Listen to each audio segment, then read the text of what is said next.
السلام علیکم۔ امید ہے کہ آپ سب خیریت سے ہوں گے۔ آج میں آپ کے لیے ایک بہت ہی دلچسپ ویڈیو لے کر حاضر ہوئی ہوں۔ اس ویڈیو کا موضوع ہے حضرت امام حسن رضی اللہ تعالیٰ عنہ کا واقعہ۔ آج کی اس ویڈیو میں آپ کو بتاؤں گی حضرت امام حسن رضی اللہ تعالیٰ عنہ کی زندگی کے حالات و واقعات۔ حضرت امام حسن رضی اللہ تعالیٰ عنہ نے مدینہ منورہ قیام کے دوران کتنے پیدل حج عطا فرمائے۔ حضرت امام حسن رضی اللہ تعالیٰ عنہ کا اخلاق کیسا تھا، حضرت امام حسن رضی اللہ تعالیٰ عنہ کا خواب، اور حضرت امام حسن رضی اللہ تعالیٰ عنہ کو زہر کس نے دیا تھا، ان تمام سوالات کے جوابات آج کی اس ویڈیو میں آپ کو بتاؤں گی۔ لہٰذا آپ سب سے گزارش ہے کہ میری اس ویڈیو کو اینڈ تک ضرور دیکھیے گا۔ انسانیت کی رہنمائی کے لیے محسن انسانیت صلی اللہ علیہ وآلہ وسلم نے جو افراد تیار فرمائے، ان میں سے ایک نام گلستان نبوت کے گل سیدنا حسن بن علی رضی اللہ تعالیٰ عنہ کا ہے۔ آپ رضی اللہ تعالیٰ عنہ کی ولادت 3 ہجری رمضان المبارک کے وسط میں مدینہ طیبہ میں ہوئی۔ آپ کا نام حسن نبی اقدس صلی اللہ علیہ وآلہ وسلم کا پسندیدہ ہے۔ حضرت حسن رضی اللہ تعالیٰ عنہ آپ صلی اللہ علیہ وآلہ وسلم کی لاڈلی صاحبزادی خاتون جنت سیدہ فاطمۃ الزہرا کے بڑے فرزند ہیں۔ کنیت ابو محمد، جبکہ آپ کے القاب صفت رسول، روحانت النبی اور شیبت الرسول ہیں۔ بچے کی ولادت کے وقت اسلام میں حکم یہ ہے کہ بچے کے کان میں اذان کے کلمات کہے جائیں۔ چنانچہ حضرت حسن رضی اللہ تعالیٰ عنہ کی ولادت پر نبی اقدس صلی اللہ علیہ وآلہ وسلم خود تشریف لائے اور حضرت حسن رضی اللہ تعالیٰ عنہ کے کان میں اذان کہی۔ بچے کی ولادت کے وقت اسلام کا ایک حکم یہ بھی ہے کہ نومولود کے منہ میں کٹی ڈالی جائے۔ جب سیدنا حسن رضی اللہ تعالیٰ عنہ کی ولادت ہوئی تو نبی اقدس صلی اللہ علیہ وآلہ وسلم نے اپنے مبارک لاب دہن سے سیدنا حسن رضی اللہ تعالیٰ عنہ کو گٹی دی۔ بچے کی ولادت کے وقت اسلام کا ایک حکم یہ بھی ہے کہ زچگی کے 7ویں روز نومولود کے سر کے بالوں کو اتارا جائے۔ حضرت سیدہ فاطمۃ الزہرا رضی اللہ تعالیٰ عنہا نے نبی کریم صلی اللہ علیہ وآلہ وسلم کے حکم کے مطابق اپنے شہزادوں کے بال اتروائے اور بالوں کے وزن کے برابر مقدار میں چاندی صدقہ خیرات کی۔ بچے کی ولادت کے وقت اسلام کے احکام میں ایک حکم بال اتروانے کے بعد عقیقہ کرنا بھی ہے۔ زمانے جاہلیت میں جب لوگ بچے کے لیے جانور ذبح کرتے تو اس جانور کا خون بچے کے سر پر لگا دیتے۔ آپ صلی اللہ علیہ وآلہ وسلم نے حسنین کی طرف سے 7ویں روز عقیقہ 2 بکریاں ذبح کی اور حکم دیا کہ ان حضرات کے سروں سے بال اتروانے کے بعد خوشبو لگائی جائے۔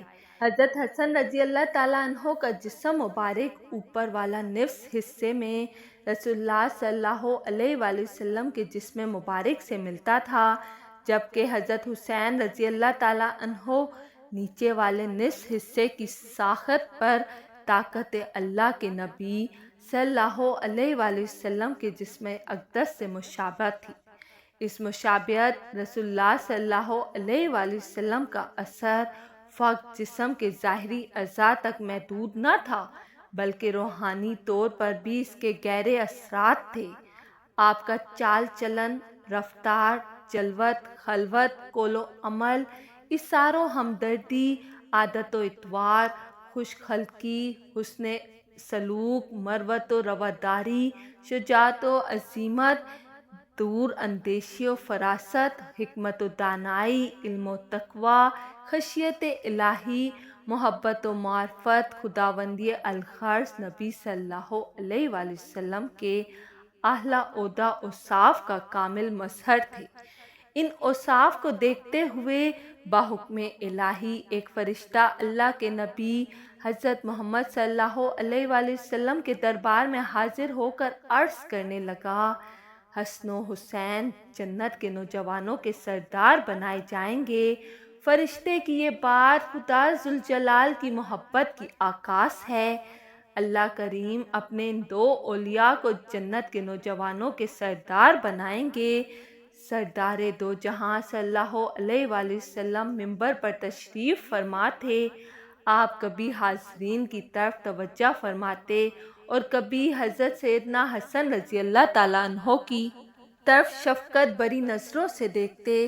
اسی مجلس میں آپ صلی اللہ علیہ وآلہ وسلم نے فرمایا، میرا یہ بچہ سیدنا حسن سردار ہے، اللہ تعالیٰ اس کے ذریعے مسلمانوں کے دو گروہوں کے درمیان صلح کرائے گا۔ سیدنا حسن رضی اللہ تعالیٰ عنہ فجر کی نماز بجماعت ادا کرنے کے بعد طلوع آفتاب تک اپنی جگہ بیٹھ کر ذکر اللہ میں مشغول رہتے۔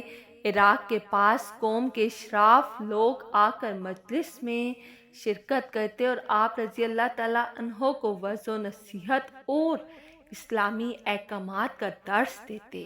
یہ مجلس چاشت کے وقت تک لگی رہتی۔ چاشت کے نوافل ادا کرنے کے بعد آپ رضی اللہ تعالیٰ عنہ امہات المومنین کے ہاں تشریف لے جاتے اور ان کی خدمت میں سلام عرض کرتے۔ کبھی کبھار امہات المومنین کی طرف سے آپ کو ہدیہ ملتا جسے آپ بخوشی قبول فرمائیں۔ اس کے بعد آپ اپنے گھر تشریف لے جاتے اور شام کو بھی آپ کا یہی معمول ہوتا۔ آپ رضی اللہ تعالیٰ عنہ جب سونے کے لیے بستر پر تشریف لے جاتے تو سورہ کہف کی تلاوت فرماتے۔ سیدنا حسن رضی اللہ تعالیٰ عنہ رات کے ابتدائی حصے میں قیام اللیل میں مشغول ہو جاتے اور آخری شب میں سیدنا حسن رضی اللہ تعالیٰ عنہ قیام اللیل میں تہجد ادا کرتے۔ حضرت عبداللہ بن ابن عباس رضی اللہ تعالیٰ عنہ کہتے ہیں کہ جوانی میں مجھ سے جو عمل خیر نہیں ہو سکے ان میں سے ایک عمل پیدل حج کرنا ہے، جبکہ سیدنا حسن رضی اللہ تعالیٰ عنہ نے مدینہ منورہ قیام کے دوران 25 پیدل حج عطا فرمائے۔ ابو ہارون نامی ایک شخص اپنا واقعہ بیان فرماتے ہیں کہ ہم نے حج کے لیے سفر کیا، مدینہ طیبہ پہنچے تو ارادہ کر لیا کہ حضرت حسن رضی اللہ تعالیٰ عنہ کی خدمت میں بھی حاضری دیں گے۔ چنانچہ ہم حاضر ہوئے اور اپنے سفر کا ارادہ ظاہر فرمایا۔ مجلس سے فارغ ہونے کے بعد ہم لوگ جب واپس ہوئے تو سیدنا حسن رضی اللہ تعالیٰ عنہ نے ایک شخص کی وساطت سے ہم سب کے لیے 400 درہم بیچے۔ ہم نے قاصد سے کہا ہمیں ان کی حاجت نہیں۔ قاصد نے کہا حضرت حسن رضی اللہ تعالیٰ عنہ کے بابرکت مال کو واپس نہ کرو۔ اس کے بعد ہم خود سیدنا حسن رضی اللہ تعالیٰ عنہ کی خدمت میں حاضر ہوئے اور کہا کہ ہمیں ان چندہ کی ضرورت نہیں، ہم مالدار لوگ ہیں۔ تو آپ رضی اللہ تعالیٰ عنہ نے فرمایا میرے نیک عمل کو واپس نہ کرو، اگر میں اس سے زیادہ دیتا ہوں وہ بھی تمہارے لیے کم تھا، میں نے تمہیں یہ زاد راہ کے طور پر دیا ہے تاکہ تم سفر پر خرچ کرو۔ ایک دیہاتی شخص جناب سیدنا حسن رضی اللہ تعالیٰ عنہ کے پاس آیا اور آپ کو گالیاں دینے لگا۔ آپ رضی اللہ تعالیٰ عنہ اس کی ناشائستگی کو برداشت فرماتے ہوئے اس سے کہا کہ شاید تم کو بھوک و پیاس نے ستایا ہے، اور اپنے خادم سے کہا کہ درہم کی تھیلی لاؤ۔ خادم نے لا کر وہ تھیلی دیہاتی کے حوالے کی۔ آپ رضی اللہ تعالیٰ عنہ نے فرمایا کہ اگر اس سے زیادہ ہمارے گھر میں اس وقت مال ہوتا تو میں وہ بھی آپ کو دے دیتا۔ دیہاتی نے آپ کے اعلیٰ اخلاق سے متاثر ہو کر کہا میں گواہی دیتا ہوں کہ آپ رسول اللہ صلی اللہ علیہ وآلہ وسلم کی اولاد میں ہے، میں تو آپ کا امتحان لینے آیا تھا۔ ایک بار سیدنا حسن رضی اللہ تعالیٰ عنہ طواف کر رہے تھے، اس دوران ایک شخص حاضر ہوا اور کہا کہ ابو محمد میرے کام کے لیے فلاں شخص کے پاس تشریف لے چلیں۔ چنانچہ آپ طواف کعبہ چھوڑ کر اس کے ساتھ ہو لیے۔ اسے دیکھتے ہوئے ایک شخص نے اعتراض کے طور پر کہا کہ آپ طواف کعبہ جیسی نیکی چھوڑ کر چلے گئے، تو سیدنا حسن رضی اللہ تعالیٰ عنہ نے نبی کریم صلی اللہ علیہ وآلہ وسلم کا ارشاد نقل فرمایا کہ جو شخص کسی مسلمان بھائی کی حاجت روائی کے لیے چلا جائے اور اس کا وہ کام ہو جائے تو اللہ تعالیٰ اس شخص کو حج اور عمرے کا ثواب عطا فرماتے ہیں، اور اگر کام پورا نہ ہو تو عمرے کا ثواب پھر بھی عطا فرماتے ہیں۔ پھر آپ نے فرمایا کہ میں نے حج اور عمرہ دونوں کا ثواب حاصل کر لیا ہے۔ ایک بار سیدنا حسن رضی اللہ تعالیٰ عنہ نے خواب دیکھا کہ آپ کی پیشانی پر قل هو اللہ احد لکھا ہوا ہے، جس پر آپ بہت خوش ہوئے۔ بعد میں اس خواب کا تذکرہ مشہور تابعین سعید بن مسیب کے سامنے ذکر کیا تو آپ نے فرمایا اگر انہوں نے خود یہ خواب دیکھا ہے تو سیدنا حسن رضی اللہ تعالیٰ عنہ کی زندگی قلیل یعنی کم رہ گئی ہے۔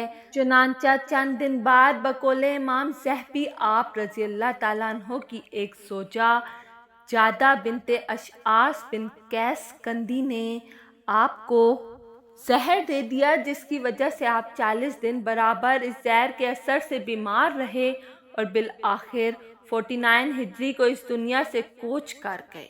آپ کی وصیت کے مطابق آپ کا جنازہ امیر مدینہ سعید بن العاص نے پڑھایا۔ آپ رضی اللہ تعالیٰ عنہ کو آپ کی دادی محترمہ کے پاس جنت البقیع میں دفن کر دیا گیا۔ سیدنا حسن رضی اللہ تعالیٰ عنہ کے جنازے پر اس قدر ہجوم تھا کہ اگر کوئی سوئی بھی پھینکی جاتی تو وہ بھی زمین کی بجائے کسی انسان کے سر پر گرتی۔ آج ہمارے لیے غور کرنے کا مقام ہے کہ رسول اللہ صلی اللہ علیہ وآلہ وسلم نے اپنے بعد ہمیں کیسے عظیم رہنما عطا فرمائے، جن کی عملی زندگیوں سے ہمیں ایثار، ہمدردی، مروت، رواداری، اخلاص، جذبہ خیر خواہی اور امت کے اجتماعی مفاد میں اپنی انفرادی انا کی تسکین کو قربان کر دینے کا سبق ملتا ہے۔ ضرورت اس بات کی ہے کہ ہم ان کی عملی زندگی کو اپنی عملی زندگی بنائیں۔ اللہ تعالیٰ سے دعا ہے کہ اللہ پاک ہمیں ان پاک ہستیوں کے نقش قدم پر زندگی گزارنے کی توفیق عطا فرمائے، آمین۔ اگر آپ کو میری ویڈیو پسند آئی ہے تو لائک اور سبسکرائب لازمی کیجیے گا۔